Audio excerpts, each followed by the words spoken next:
Внимание, внимание! Зборуваат граѓаните. Пази ме ки сега.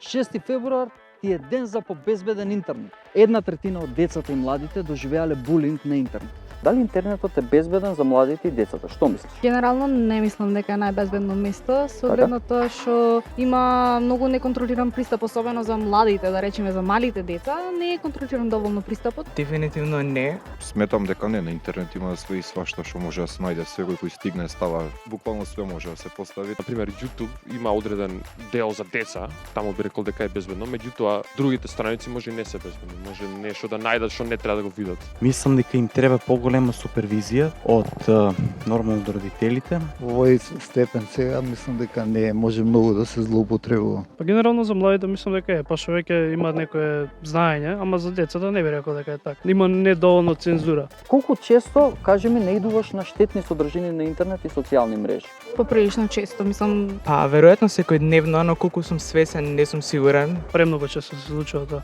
Од сите страни сме се обкружени со лажни информации, со пропаганда од секаков вид. Глобални измами, како што ти стигна пратката, треба да доплатиш уште малку за да ја добиеш. Да, често, но мислам дека имам доволно добро искуство кој што знаем да кажем дека ова е штетно и не треба да го гледам. Дали знаеш како да се заштитиме од небезбедни содржини на интернет, како насилство, порнографија, финансиски измама која што спомна? Па треба да знаеш да ја препознаеш и едноставно да игнорираш. Па генерално најдобро би било преку едукација, ама би требало да има некој алгоритам кој што тие содржини автоматски ги отстрана. Тоа е многу тешко прашање, пошто има све нови технологии, на нов начин се ловат, што се вика, муштериите. Така што треба ние да бидеме внимателни со оглед на тоа што примаме како содржини од социјални медиуми. Треба да се направи да има филтер на социјалната мрежа кој што нема да може се тоа да биде објавено на интернет. Купување на апликација или хардвер. Заштита не помага, бидејќи секој ден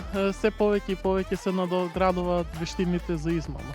Треба максимално да се избегаваат, иначе ако не знаеш како да ги избегаваш, ќе те најдат. Како да ги заштитиме девојките од сексуално вознемирување на интернет? Не е лесен одговорот на ова прашање, мислам. Тоа е сериозен проблем со кој девојчиња се среќаваат секојдневно. Битно е образование на темата и апелирање што повеќе да се стигне до сите дека треба да се спречи такво нешто. Државните институции треба да поведат ред на некој начин за да тоа да не се случува. И има порнографија, дипфейк порнографија што е доста штетна и би требало да се забрани таа.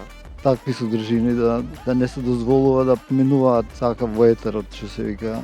Да се забранат некои страници, на пример Јавна соба беше скандал пред 2 години. Како да го решиме тоа да не се појавува повише никогаш? Треба да има поголема свест помеѓу сите нас, за да веќе не случува такви работи. Мислиш дека и ние мажите сме можеби причина за таквите случувања? Дефинитивно. Ако зборуваме за сексуално вознемирување врз жени, тоа е извршено од мажи. И тоа е проблемот. Понапред беше проблем зашто сите деца се надвор, сега е проблем зашто сите деца се внатре. Ака во се треба биланс. Кога ние гледаме социјални мрежи, гледаме се што ние немаме, се сме лоши, се тоа не доведе да станеме зависни. Тоа е тотално неприродно, мислам, живееш во еден виртуелен свет. Мерена доза на социјални мрежи, бидејќи сепак тоа е нездраво и за мозокот, за менталното здравје. Се повеќе и повеќе младите стануваат свесни дека ствара зависност социјални медиуми и дека треба повеќе да излегуваме надвор, да се тргаме од тој виртуелен свет. Буквално сите сме како да кажам болесно ментално.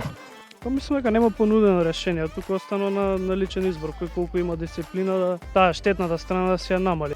Внимание, внимание! Зборуваат граѓаните.